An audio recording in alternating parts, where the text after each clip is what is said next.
आदाब, जय Hind. Nandura spare news में आप सभी का स्वागत है। देखते रहिए हमारी ताजे खबरें। नांदुरा स्पेयर न्यूज में माजी शहर अध्यक्ष अब्दुल कपूर साहब का स्वागत है। आइए इनसे नांदुरा नगर परिषद के जो चुनाव की तारीख लग चुकी है, चुनाव के ताल्लुक से इनसे बात करेंगे कि आपके जो चुनाव लग चुके हैं, अभी एमआईएम में आप माजी शहर अध्यक्ष है, आगे आपका चुनाव जो लड़ने की जो तैयारी है एमआईएम? बिल्कुल एमआईएम से लड़ेंगे हम, क्योंकि 12 साल से पार्टी के लिए काम कर रहे हैं। पार्टी हमारे हर बात में साथ में है, इसके लिए बिल्कुल हम एमआईएम से लड़ेंगे और हमको इलेक्शन लड़ना ही है। इंशाल्लाह पार्टी हमें बिल्कुल लड़ाएगी, यहाँ पर ये उम्मीद है हमें।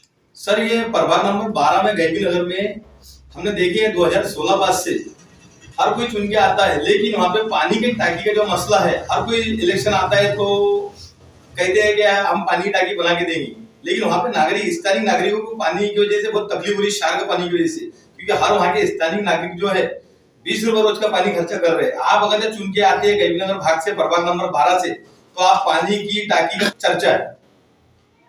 हमने जो अभी तक काम किए, हमने ये बताता हूँ कि नांदुरा शहर के अंदर और गैबी नगर के अंदर स्पेशली मैंने आश्वासन किसी को नहीं दिया कि ये काम कर लूंगा, वैसा काम करके बता दूंगा, हथेली में चांद किसी को नहीं बताया।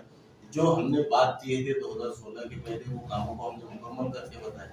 और आज मैं ये कह रहा हूँ आपकी न्यूज के माध्यम से कि गैबी नगर के अंदर किसी भी तरह से वहाँ पानी की टाकी हमको लाना है, और पानी के मसले से जो तकलीफ शिकायत बहुत से लोगों को, उस चीजों को दूर करना है, वहाँ की तकलीफ को दूर करना है। इंशाल्लाह जरूर हम पानी की टाकी पास हो चुकी है, वहाँ पर पानी का प्रोजेक्ट पूरा पास हो चुका। इंशाल्लाह हम बहुत जल्द उसके ऊपर काम करेंगे। ये 2016 में जब चुनाव हुए थे, उसके बाद में कुछ लोग चुन के गए थे वहां से, उसके बाद में उन्होंने अभी तक 9 साल पूरे हो चुके हैं मुकम्मल, जनता के साथ में उन्होंने विश्वासघात करे थे, फिर से वो दोबारा लोग आने वाले हैं। लेकिन अब इस बार जनता के हमने सर्वे किए हैं, लेकिन जनता प्रभाग नंबर 12 में और प्रभाग नंबर 10 में, ये इनसे हम सवाल करेंगे। जनता का पसंद करने की वजह ये है कि नांदुरा में 2016 में जब इलेक्शन हुआ, उसके पहले भी हमने वहाँ पर काम किए, और 2016 के बाद में भी आज तक कंटिन्यू जो काम करते आ रहे हैं। पानी के मसले हो, लाइटों के मसले हो, ट्रांसफार्मरों के मसले हो, रमजान के अंदर जो लाइटें बार बार जाती थी, जो ट्रांसफार्मर चाहिए कब 2-2 4-4 महीने बदली नहीं करा सकते थे, उन ट्रांसफार्मरों को हमने 1-1 2-2 3-3 घंटे के अंदर ट्रांसफार्मर को बदली कराया। रमजान के अंदर जो तकलीफें देखने को मिलती थी कि लाइट जा रही, ट्रांसफार्मर जल जाए, उनको हमने दुरुस्त करवाए, उनको रिपेयर करवाए, नए डालने के लिए लगाए। पुल के फेंसिंग जो है, वो फेंसिंगों के काम हमने करवाए। शुरुआत से लेके आखिरी तक गैबी नगर के अंदर वहाँ पर पानी नहीं था, हमने वहाँ पर पानी की पाइपलाइन हमारे पास के पैसे से पैसा खर्च करे, ढापे डाले, नाली, रोड, रास्ते, नालियाँ, हजारों पट्टी का रोड का हमने वादा किए थे कि वहाँ का काम हम करा के ले गए। तो हमने अनिल दौरे साहब के नगर अध्यक्ष में उसको पास करवाया था। उसके बाद में आज रोड का काम मुकम्मल हो गया। उसके बाद में अपने नाइट ड्राइवर साहब के सामने से जो रोड जा रहा है, उस रोड को हमने पास कराया था, वहाँ पर रोड का काम मुकम्मल हुआ। तो उसी के साथ हम ये कहेंगे बहुत से नालियाँ, रास्ते, रोड, नालियाँ जो भी जरूरत पड़ती है वहाँ पर हाजिर रहते हैं। पुलिस स्टेशन के मसलों में हाजिर रहते हैं, अच्छाई के लिए, अच्छे काम करने के लिए हम हाजिर रहते हैं। इसके लिए पब्लिक का कहना है कि इंशाल्लाह हम गफूर भाई और आदमी के साथ में हैं। सर, हमने देखे हैं 2016 के बाद में, जब 5 साल के बाद जो उम्मीदवार चुन के आए थे, उसके बाद जब कोरोना की महामारी चल रही थी पूरे हिंदुस्तान में गम का माहौल छाया हुआ था, लेकिन जनता में हमने जो चर्चा करे, जो हमने जनता से जो बात करे, जो हमको रुझान लग रहे हैं गैबी नगर भाग से, प्रभाग नंबर 12 से, पूरे नांदुरा शहर में लॉकडाउन लगा था, लेकिन गैबी नगर भाग एक ऐसा एरिया है कि वहां पर 30 से 40 एकड़ का एरिया है, वहां पर लॉकडाउन इसलिए नहीं लग पाया क्योंकि वहां पर जो बस्ती के लोग रहने वाले वो दूर दूर रहते थे, वो तुम्हारे कारण आपने सेफ्टी रखा था, ऐसा कुछ है क्या? बिल्कुल, हमने जनता में नागरिक उनको जागरूक किया था कि आप जागरूक रहो, ये कोरोना है, इसके अंदर हालत खराब है, पूरे देश में, पूरे वर्ल्ड के अंदर हालत खराब है। तो लोगों ने भी, आम पब्लिक ने भी हमें सहयोग किया। उस वक्त पब्लिक ने एहतियात बहुत सारा रखा उसके अंदर, इसी की वजह से वहाँ पर लॉकडाउन नहीं, वहाँ पर फेंसिंग वगैरह कुछ लॉक नहीं कर सके, वहाँ पर पेशेंट भी किसी किस्म के नहीं निकले।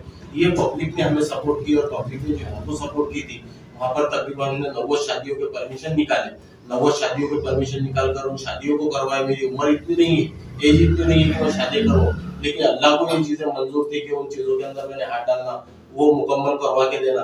तो अल्लाह ने मेरे जरिए से वो कामों को करवाया। मेरी कोई औकात हैसियत नहीं है कि मैं ये सब चीजों को करूँ, लेकिन अल्लाह काम लेता है और इंशाल्लाह हम करने के लिए तैयार रहते हैं। सर हमने सर्वे किए गैबीनगर भाग का प्रभाग नंबर 12 का, वहां पे फिर से दोबारा जनता को मौका मिला है कि वहां पे 4 मत का चांस फिर से आया है। तो जनता इस बार अभी जो रुझान हमें लग रहे हैं वहां से जनता से हमने जो चलते फिरते जो बात की, तो जनता कह रही है कि गफूर भाई का छोड़ के बात करो कि एक वोट तो गफूर भाई को हम देने वाले। ऐसा आपने क्या जादू करा है जनता के ऊपर, क्या जनता आपको ही पसंद कर रही है? प्रभाग नंबर 12 से जनता आपको पसंद कर रही है, पैड मोहल्ला भाग से प्रभाग नंबर 10 में भी आपकी इसी पकड़ नजर आ रही है, ऐसी जनता में चर्चा है। प्रभाग क्रमांक 10 और प्रभाग क्रमांक 12 ये जो नांदुरा शहर का एरिया है, गैबी नगर का जो प्रभाग क्रमांक 12 है वो अल्पसंख्यक बस्ती है, वहाँ पर दलित बस्ती है, वहाँ पर गरीब तबके के लोग बहुत सारे हैं, बांधकाम मजदूर वहाँ पर बहुत सारे हैं। तो जनता जो आज बोल रही है कि गफूर भाई को यहाँ पर साथ देंगे, पैट मोहल्ला प्रभाग क्रमांक 10 जो है गैबी नगर शाहनगर और पैट मोहल्ले का भाग आ रहा है, जहाँ पर भी जो हमने काम किए, ऑपरेशनों के बहुत सारे काम किए, हमारे माओ बहनों को, हमारे भाइयों को अगर जब भी जरूरत पड़ती थी हॉस्पिटल के कामों के लिए तो हम बिल्कुल तैयार रहते हैं। इसी के साथ साथ पुलिस स्टेशन हो, तहसील हो, नगर पालिका हो, सभी कामों को जो हमने कर कर बताया, इसीलिए आज जनता हम पर भरोसा कर रही है, आवाम हम पर भरोसा कर रही है और आवाम जो है आज हमारा साथ देने की बात कर रही है और इंशाल्लाह उम्मीद यही है कि आवाम हमारे साथ में रहेगी। सर हमने एक बात देखी है, क्योंकि जब चुनाव होता है जब ही रिश्तेदारी लोगों की याद आती है। जब कोरोना का मारामार चला था पूरे देश भर में, जब कोई रिश्तेदार सपोर्ट करने के लिए तैयार नहीं था, और अब चुनाव जैसे आते हैं तो हर किसी को रिश्तेदारी दिखती है। लेकिन इस बार तो हमको ऐसी लहर दिख रही है जनता के अंदर कि जनता कहती है, खुद जबान से जबानी कहना चाहती है कि बार हमारे पसंदीदा उम्मीदवार को चुन के लाएंगे, जो हमारे दुख में सुख में जो शामिल है हम उसको ही वोट करेंगे। जनता में ऐसी चर्चा चल रही। तो हम गफूर भाई से सिर्फ पहला और आखिरी सवाल करना चाहेंगे कि अभी नगर परिषद की तैयारी चुनाव की लग चुकी है, आप प्रभाग नंबर 12 से भी लड़ना चाहते हैं या 10 से भी लड़ना चाहते हैं? बिल्कुल, प्रभाग क्रमांक 10 के अंदर शेखरादिक शेखारी कुरैशी और गैबी नगर के अंदर गफूर अहमद और पैट मोहल्ला में हमारे दोनों का पहला है, इंशाल्लाह हम लड़ेंगे जरूर। लड़ने की वजह ये है कि नांदुरा में हम कहीं चुनकर नहीं जाएंगे, लेकिन इसके बावजूद मोतीपुरा हो, नवाबपुरा हो, ताजनगर हो, गेट के पीछे हो, हर जगह पर जब भी जरूरत पड़ी हर जगह पर मसलों को हल किया हमने। 23 के अंदर जब दंगा हुआ उसके अंदर जमानत से शेरमार्ट के सैयद मोइन साहब ने हमें आदेश दिया था कि आप जमानत सबके करवाओ, जमानत हमने करवाई। उसके अलावा भी जब भी किसी को जो जरूरत पड़ती है उन जरूरतों में हम हाजिर रहते हैं और इंशाल्लाह हमेशा हाजिर ही रहेंगे, क्योंकि जो लोग अभी तक चुनकर आए थे उन लोगों ने उनका मकसद ही बनाए थे कि वक्त पर जाओ पैसा लेकर चुनकर अपनी मतदान किसी और को देंगे, तो किसी और को देने का मकसद डायरेक्ट गफूर और राजिक को देंगे इंशाल्लाह, प्रभाग 10 में भी और प्रभाग 12 में भी। ये थे अब्दुल गफूर साहब, माजी शहर अध्यक्ष। जो जनता में चर्चा थी प्रभाग नंबर 10 में, प्रभाग नंबर 12 में क्या अब्दुल गफूर साहब की शहर अध्यक्ष पद जाने से एमआईएम से अब्दुल गफूर साहब लड़ नहीं पाएंगे, लेकिन अभी भी उनकी उम्मीदें एमआईएम से जुड़ी हुई है। कहना ऐसा है अब्दुल गफूर साहब का, एमआईएम हमको एमआईएम पे विश्वास है, वो हमको टिकट देगी, बेशक देगी, हम एमआईएम से लड़ेंगे। उनकी पहली और आखिरी उम्मीद एमआईएम से है। आगे की आपको न्यूज के माध्यम से बताएंगे। जब तक के जुड़े रहे राजिक शेख के साथ। जय हिंद।